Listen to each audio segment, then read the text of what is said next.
ರಾಜ್ಯ ರಾಜಕಾರಣದಲ್ಲಿ ನಾಯಕತ್ವ ಬದಲಾವಣೆಯ ಚರ್ಚೆಗಳು ಮತ್ತೆ ಮುನ್ನೆಲೆಗೆ ಬಂದಿದ್ದು, ಮುಖ್ಯಮಂತ್ರಿ ಸಿದ್ದರಾಮಯ್ಯ ಅವರ ಪುತ್ರ ಹಾಗೂ ಎಂಎಲ್ಸಿ ಡಾಕ್ಟರ್ ಯತೀಂದ್ರ ಸಿದ್ದರಾಮಯ್ಯ ಅವರು ಬೇತರ್ನಲ್ಲಿ ನೀಡಿದ ಹೇಳಿಕೆ ಸಂಚಲನ ಮೂಡಿಸಿದೆ. ನಮ್ಮ ತಂದೆ ಸಿದ್ದರಾಮಯ್ಯನವರೇ ಪೂರ್ಣ 5 ವರ್ಷಗಳ ಕಾಲ ಮುಖ್ಯಮಂತ್ರಿಯಾಗಿ ಮುಂದುವರಿಯುತ್ತಾರೆ. ಈ ವಿಷಯದಲ್ಲಿ ಯಾವುದೇ ಗೊಂದಲವಿಲ್ಲ ಎಂದು ಯತೀಂದ್ರ ಸ್ಪಷ್ಟಪಡಿಸಿದ್ದಾರೆ. ಪಕ್ಷದಲ್ಲಿ ಹೈಕಮಾಂಡ್ ಸುಪ್ರೀಂ ಅವರು ನೀಡುವ ನಿರ್ದೇಶನಕ್ಕೆ ಸಿದ್ದರಾಮಯ್ಯನವರಾಗಲಿ ಅಥವಾ ಡಿಕೆ ಶಿವಕುಮಾರ್ ಅವರಾಗಲಿ ಬದ್ಧರಾಗಿರಬೇಕು. ಸದ್ಯಕ್ಕೆ ಹೈಕಮಾಂಡ್ನಿಂದ ಸಿಎಂ ಬದಲಾವಣೆಯ ಯಾವುದೇ ಸೂಚನೆ ಇಲ್ಲ ಎಂದು ತಮ್ಮ ಹೇಳಿಕೆಯನ್ನ ಸಮರ್ಥಿಸಿಕೊಂಡರು. ರಾಜಕಾರಣದಲ್ಲಿ ಆಕಾಂಕ್ಷಿಗಳು ಇರುವುದು ಸಹಜ, ಆದರೆ ಅಂತಿಮವಾಗಿ ಹೈಕಮಾಂಡ್ ಏನು ಹೇಳುತ್ತದೆಯೋ ಅದೇ ಅಂತಿಮ. ಸದ್ಯಕ್ಕೆ ನಾಯಕತ್ವ ಬದಲಾವಣೆ ಕುರಿತು ಯಾವುದೇ ಅಧಿಕೃತ ಚರ್ಚೆ ನಡೆದಿಲ್ಲ ಎಂದಿದ್ದಾರೆ. ಡಿಕೆ ಶಿವಕುಮಾರ್ ಅವರ ಆಪ್ತರು ಏನೇ ಹೇಳಿಕೆ ನೀಡಿದ್ರು ಹೈಕಮಾಂಡ್ ನಿರ್ಧಾರವೇ ಅಂತಿಮ ಎಂದು ಹೇಳುವ ಮೂಲಕ ಅಧಿಕಾರ ಹಂಚಿಕೆಯ ಊಹಾಪೋಹಗಳಿಗೆ ಯತೀಂದ್ರ ಬ್ರೇಕ್ ಹಾಕಲು ಪ್ರಯತ್ನಿಸಿದ್ರು. ಮದುವೆ ಅಟೆಂಡ್ ಮಾಡಕ್ಕೋಸ್ಕರ ಬಂದಿದ್ದು, ಬಟ್ ಆದ್ರೆ ಏರ್ಪೋರ್ಟ್ ಬೀದರ್ ಹತ್ರ ಇತ್ತು. ಹಾಗಾಗಿ ಬೀದರ್ ಬಂದು ಇಲ್ಲಿಂದ ಜೀವನ ಸರ್. ಈಗ ಅಶೋಕ್ ರಾಯ್ ಅವರು ನಿನ್ನೆ ಕೆಪಿಸಿಸಿ ಅಧ್ಯಕ್ಷ ಡಿ ಕೆ ಶಿವಕುಮಾರ್ ಅವರು ಕಾಂಗ್ರೆಸ್ ಭವನ್ ಭೂಮಿ ಪೂಜೆಗೆ ಹೋದ ಸಂದರ್ಭದಲ್ಲಿ ಭೂಮಿ ಪೂಜೆಯನ್ನು ನೀವೇ ಮಾಡ್ತಾ ಇದ್ರಿ, ಇನ್ನು 6 ತಿಂಗಳಲ್ಲಿ ನೀವೇ ಇದನ್ನ ಸಿಎಂ ಆಗಿ ಇದು ಲೋಕಾರ್ಪಣೆ ಮಾಡಿದ್ರಿ ಅಂತ ಹೇಳಿದ್ರೆ ಏನ್ ಹೇಳ್ತೀರಿ ಸರ್?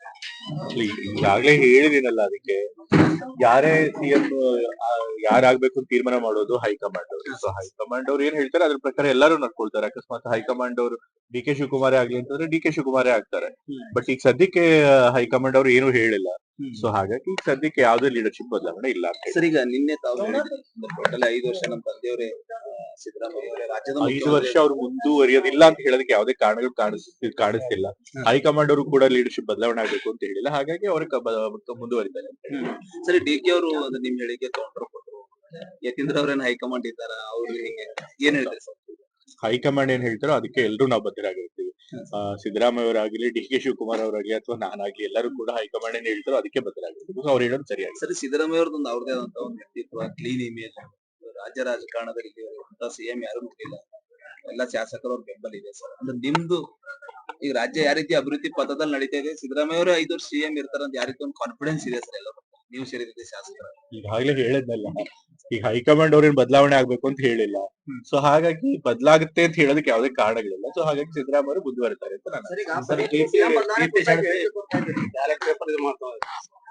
ಹೌದು, ಬ್ಯಾಲೆಟ್ ಪೇಪರ್ ಅಲ್ಲಿ ಎಲೆಕ್ಷನ್ ಮಾಡೋದೇ ಸರಿ. ಯಾಕಂದ್ರೆ ಇವಿಎಂ ಬಂದಾಗಿದ್ದಾನೆ ಎಲೆಕ್ಷನ್ ಪ್ರಾಸೆಸ್ ಬಗ್ಗೆ ಬಹಳಷ್ಟು ಅನುಮಾನಗಳು ಹೇಳ್ತಾರೆ. ಬಹಳಷ್ಟು ಜನ ಅದ್ರ ಬಗ್ಗೆ ಆರೋಪ ಮಾಡ್ತಾ ಇದ್ದಾರೆ.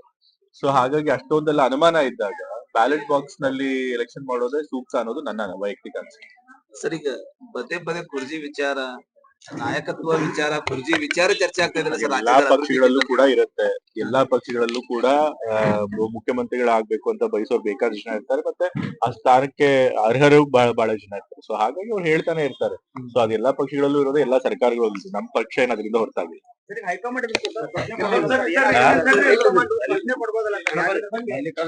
ಹೈಕಮಾಂಡ್ ಅವರೇ ಕೇಳ್ಬೇಕು. ಬಟ್ ಹೈಕಮಾಂಡ್ ಅವರು ಬದಲಾವಣೆ ಮಾಡ್ತೀವಿ ಅಂತ ಹೇಳಿಲ್ಲ. ಸೊ ಹಾಗಾಗಿ ಯಾರಾಗ್ತಾರೆ ಎಂಎಲ್ಎ ಅಭ್ಯರ್ಥಿ 2028 ಶೀಘ್ರದಲ್ಲೇ. ಪ್ರತಿದಿನ ಒಂದೊಂದು ಕ್ಷೇತ್ರದ ಟಿಕೆಟ್ ಆಕಾಂಕ್ಷಿಗಳ ಸಂಪೂರ್ಣ ಮಾಹಿತಿ ಪೊಲಿಟಿಕಲ್ ಜರ್ನಲಿಸ್ಟ್ ಕೆಎಂ ಶಿವಕುಮಾರ್ ಅವರಿಂದ. ಕರ್ನಾಟಕದ ನಂಬರ್ 1 ಡಿಜಿಟಲ್ ಮೀಡಿಯಾ ನಿಮ್ಮ ನೆಚ್ಚಿನ ಕರ್ನಾಟಕ ಟಿವಿಯಲ್ಲಿ ಮಾತ್ರ.